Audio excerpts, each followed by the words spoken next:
Hello and welcome to a multiplayer update for Legacy of the Void. In this video, we will be discussing additions and changes coming to the Protoss race in the thrilling conclusion to the StarCraft II trilogy. Let's get to it. New to the Protoss arsenal is the Disruptor, a micro-intensive splash damage option that can warp in at the robotics facility. This unit can go into an invulnerable energy form and after a short duration, deal burst damage to all units around it. Micro is key to defense against the Disruptor, otherwise you will take massive damage. Then again, some units just deal with it. But if you can effectively micro your units to counter, you'll be able to take the Disruptor out. Now to the big guns, the Immortal. We're removing the Hardened Shield passive and adding an active ability that absorbs damage for a short duration.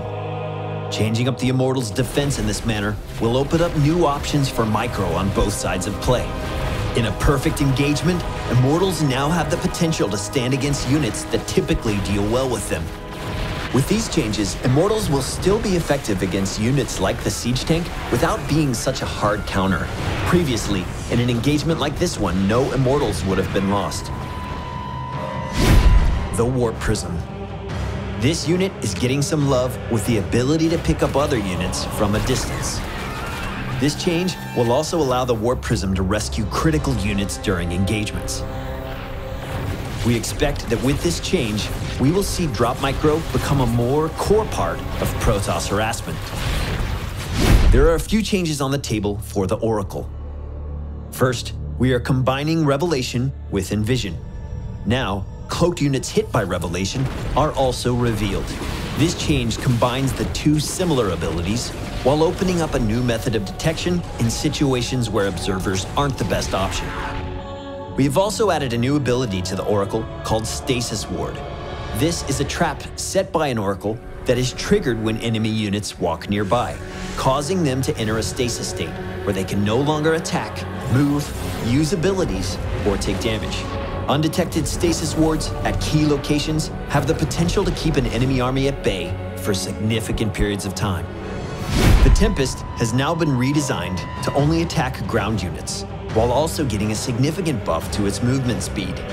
Alongside this, we have added a new ability to the Tempest called Disintegration that allows it to deal high, single-target damage over a long period of time. As you can see in this example, units tagged with Disintegration can either sit passively and die, or move out to do whatever damage they can before expiring. Lastly, changes have arrived to the Carrier. Interceptors can now be deployed to fight at a specific target area, allowing the opportunity to deal damage with a unit in multiple locations. You can now strategize ways to get maximum damage out of the unit at any moment. That concludes all the changes on the table for the venerable Protoss race.